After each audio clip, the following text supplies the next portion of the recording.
வணக்கம். நமது YouTube channel மற்றும் ரஞ்சித் டீம் இணைந்து வெளியிடும் 2026 சட்டமன்ற தேர்தலுக்கான கருத்து கணிப்பு. இந்த பதிவில் நாம் பார்க்க இருக்கும் சட்டமன்ற தொகுதி சங்ககிரி சட்டமன்ற தொகுதி. இந்த சட்டமன்ற தொகுதியை உள்ளடக்கிய பகுதிகள் சங்ககிரி வட்டம், ஓமலூர் வட்டத்தில் உள்ள சில பகுதிகள், இலவம்பட்டி, பணிக்கனூர், இடையப்பட்டி, பாப்பம்பட்டி, தாரமங்கலம் பேரூராட்சி போன்ற பகுதிகள் இந்த சட்டமன்ற தொகுதிக்கு உட்பட்ட பகுதிகளாகும்.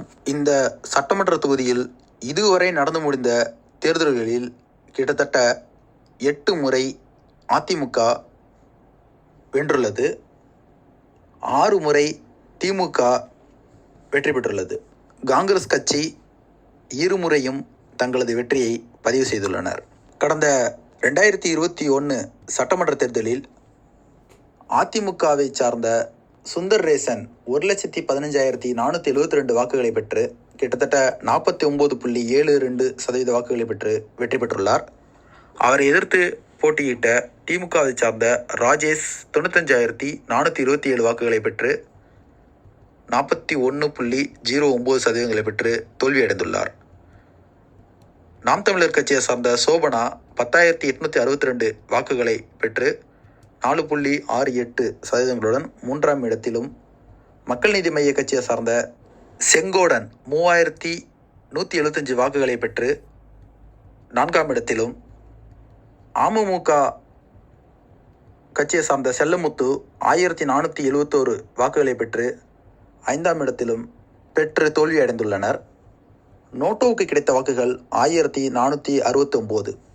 திமுகவை சார்ந்த ராஜேஷை சுந்தர்ரேசன் அவர்கள் கிட்டத்தட்ட 20,045 வாக்குகள் கூடுதலாக பெற்று வெற்றி பெற்றுள்ளார். இந்த சட்டமன்ற தொகுதியில் வெள்ளாளர்கள் 20%, வன்னியர்கள் 10%, ஆதி திராவிடர்கள் 12% முக்கிய வாக்காளர்களாக உள்ளனர். இது ஒரு பொது தொகுதியாகும். இங்கு மொத்த வாக்காளர்கள் 2,63,382. அதில் ஆண்கள் 1,33,842, பெண்கள் 1,29,540. கடந்த 2021 சட்டமன்ற தேர்தலில் பதிவு செய்யப்பட்ட மொத்த வாக்குகள் 2,30,778. அதில் நோட்டோவுக்கு கிடைத்த வாக்குகள் 1,469.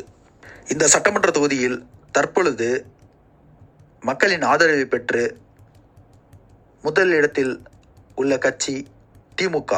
33% ஆதரவை இந்த தொகுதி மக்களிடத்திலிருந்து பெற்றுள்ளது.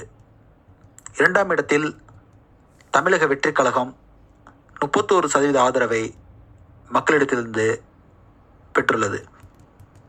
3ஆம் இடத்தில் அதிமுக 24% ஆதரவையும், 4ஆம் இடத்தில் நாம் தமிழர் கட்சி 8% ஆதரவையும் பெற்றுள்ளன. இதர கட்சிகளுக்கு 3% ஆதரவை மக்கள் அளித்துள்ளனர். இந்த தொகுதியை பொறுத்தவரை அதிமுக பாமக கூட்டணி இருந்தும் திமுகவிற்கும் தமிழக வெற்றி கழகத்திற்கும் மக்கள் ஆதரவு அதிகமாக அளித்துள்ளனர். மீண்டும் மற்றொரு தொகுதி நிலவரங்களை அடுத்த பதிவில் பார்க்கலாம். அதுவரை காத்திருங்கள். உங்களது கருத்துக்களை கமெண்ட் பாக்ஸில் பதிவிடுங்கள். நன்றி, வணக்கம்.